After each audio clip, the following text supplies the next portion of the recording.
Hello everybody, I'm TychoCelchuuu and welcome to a Noobcast, the series where I cast a game where someone was bad enough to lose against me and I point out all the mistakes that they made so that we can avoid them in the future. So I am playing regrettably as the Soviets as always. I am TychoCelchuuu on the right, and on the left we have my opponent, Deathsworn, is playing as the Oster. And something is not making very much noise. Let's turn the volume up a little bit so we can hear stuff that's going on. The volume in this game is very buggy.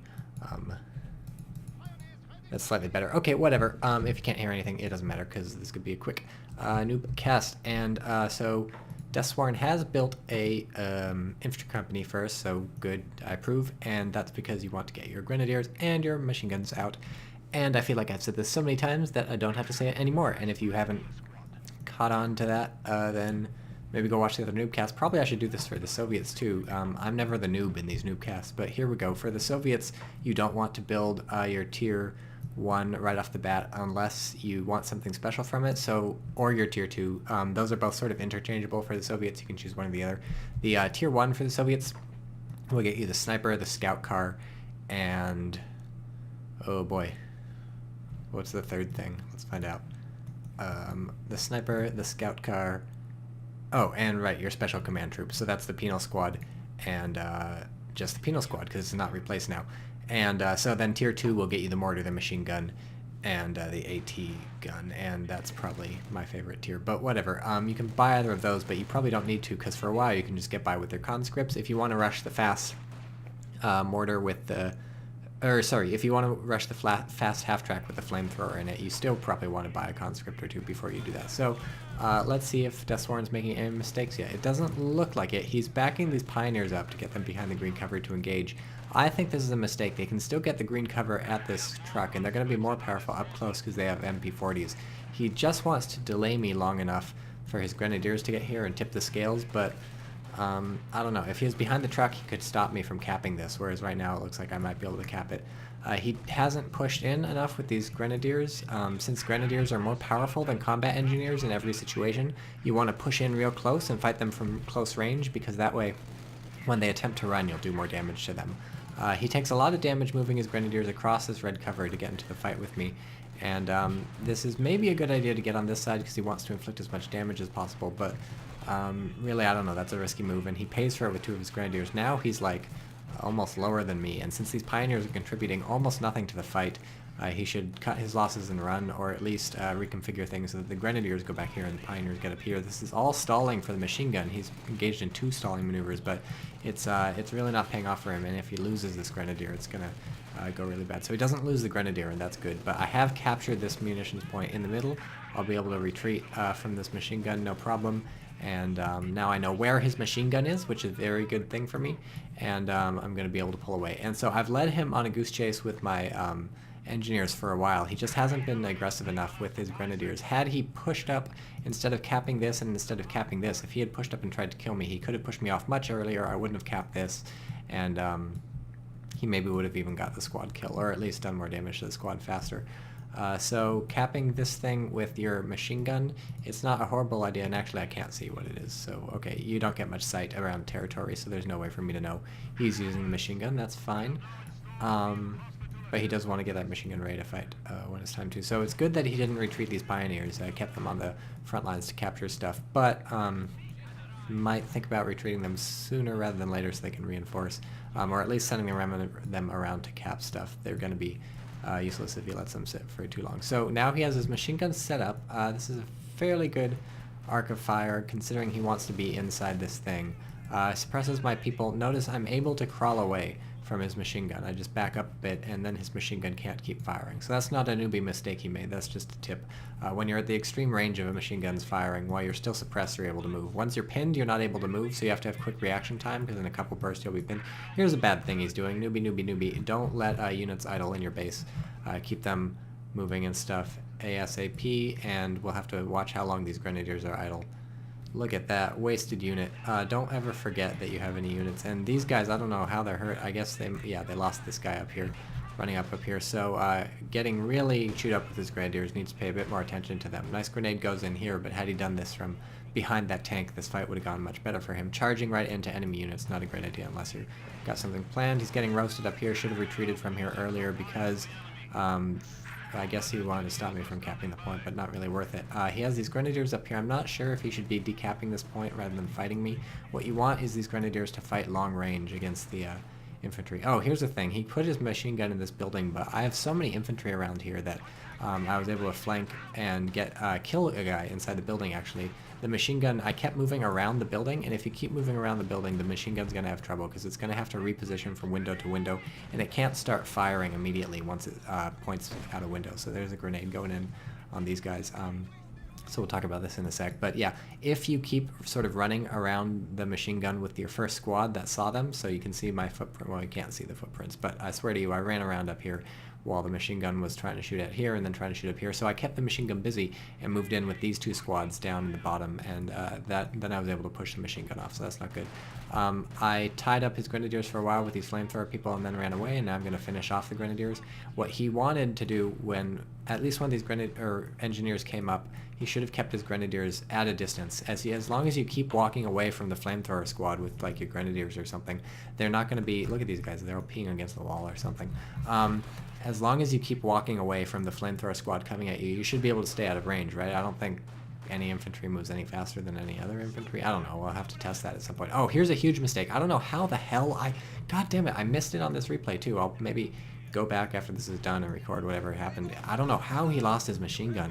That's a huge mistake, and it's a huge, huge mistake letting me get to that machine gun and pick it up, so never let your opponent take an MG42, especially 6 minutes and 44 seconds into the game. That's just way too early to lose a squad and give it to your opponent. So now things are going to go stupendous for me from here on out. He's going to have no MG42 to fight my people, the MG42 being the linchpin of the Ostheir's anti-infantry force, and I'm going to have one. He has 2 squads at 4 people, which is full in his base, not doing anything. They should be moving out as soon as they are at 4 people. Now he has 3 squads at 4 people. They should be moving out right now at 4 people once you're full up.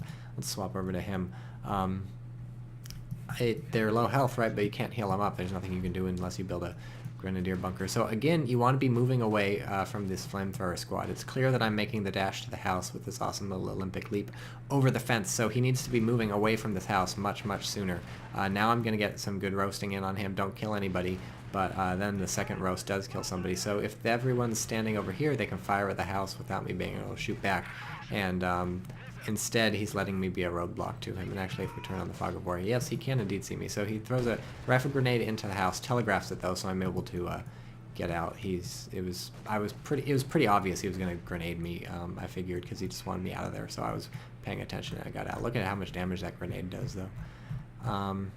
So at this point, my opponent has been completely hemmed in. A mixture of letting his units idle, losing a lot of fights and having to retreat, and basically letting his units idle and getting into stupid fights has let me cap the entire map with the exception of the one point outside his base. So it's just harder and harder to come back from this stuff. Company Heroes 2 is a very good game for comebacks, so if you suck, congratulations, you're going to have 300 manpower income no matter what. You see he's floating 750 manpower. By now he should really be buying all sorts of stuff with this. You see he's got, well, that's a bunker, that can't build anything. He could be building snipers, he could be building mortars, he could be building machine guns, he could be building grenadiers, and now you see he's queuing 2 snipers, okay? Anytime you're queuing more than 1 unit in a production building, you know you're bad at Company of Heroes, because Company of Heroes is not, like, even in StarCraft, if you're queuing, like, multiple things, it's probably the case that you don't have enough production buildings, but, like, Company of Heroes is 1,000 times worse if you're queuing something up. It means you're floating way too much. It's very rare that you're going to want to build 2 things out of one building at the same time. So, queuing up 2 snipers, he could have had these snipers long ago. He's been floating a lot of stuff, and again, he's got 3 squads of 4 people idling in his base. So, always be moving. Always be not idle. A, B, and I. Always be doing stuff. Always be capping, really. A, B, C. Always be capping. If you ever have any units in your base not doing anything, then you better be reinforcing them. If you're not reinforcing them, then you better be out of manpower. And if you're not out of manpower and you're not reinforcing them, then I don't know what's wrong with you. They need to get out of your base and they need to do stuff. So look, I don't have anything in my base except this thing, which I'm reinforcing her. There you go. So I've captured the whole map, pinned him in his base. It's a blizzard, so whatever, there's snow going on. Brings out one sniper. We have the second sniper completed, but there's no way this is going to work. Already this sniper's down to half health, and it's just going bad. So look, still has a ton of idle units. A ton. They're all your units are idle. There's no excuse for that. If you cannot control 1, 2, 3, 4 units at the same time, at least like just even to give them like waypoints out in the map, like you click on one and give them a waypoint here, then here, then here, then here. If you can't even do that, then you're not really going to be able to make company heroes work for you, okay? Like, I'm sorry, StarCraft, you have to control like 80 units at once. You have 26 harvesters or whatever per base or whatever. Like, that's a shit ton to deal with. Company heroes, you deal with 6, okay? So, yes, I know it's a real-time strategy game, it's hard, stuff's going on, but if you can't deal with that stuff, then it's not that you're a terrible person, it's just this is not the game for you. So we see him making one final push out. I don't really care, I'm just killing everybody. I stick around for as long as I can, then I run away, and here comes the T-34 in to mop everything up. I left this conscript squad here to be bait for the snipers and all his infantry. T-34 has 1 kill so far. The goal is to squish the sniper. So I'm trying to crush the sniper. Let me see if I can get close, and I don't know if I crushed it or I killed it, but he's dead somehow. Maybe these guys, conscripts, even shot him. It's tough to know. But now this guy's down to 1 sniper. I remember thinking at the time, yay, I killed the sniper, and then I saw the sniper and I'm like, wait, didn't I kill you? But now I just crush like 3 or 4 people or something. Let's swap over to me. Maybe we'll get to see the XP when it happens. Actually, there's no XP in replays, is there? That's so annoying. The original Company Hero is one of the most fun things about watching replays. Oh, there's the XP. Okay. So I crush a second sniper. Things are looking bad. I'm backing my fat ass into this little crack here, and oh my god! Oh god, that's amazing.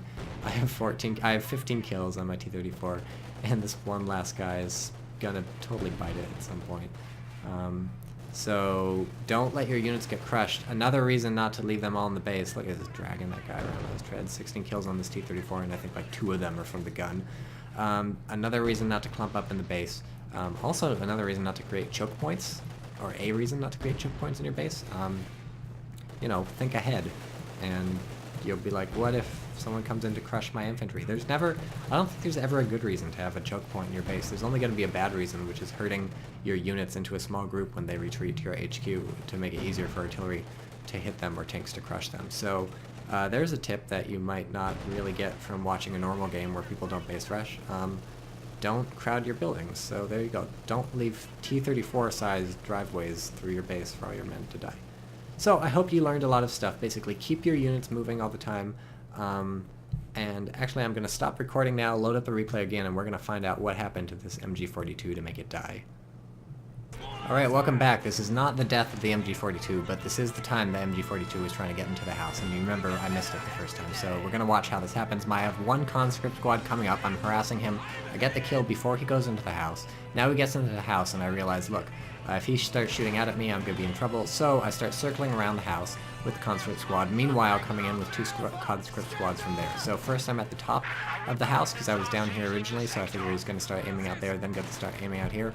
And then right as he's going to start aiming out there, I move down back to here. And at that point, he unpacks and gets out of the house. So now let's watch and follow back, because I think this is probably going to be when he dies. If I were a better shoutcaster, I'd put like picture-in-picture and all this cool stuff, but I can't really handle that shit. Okay, well, I pick off 1 on the retreat, and that's a super lucky shot.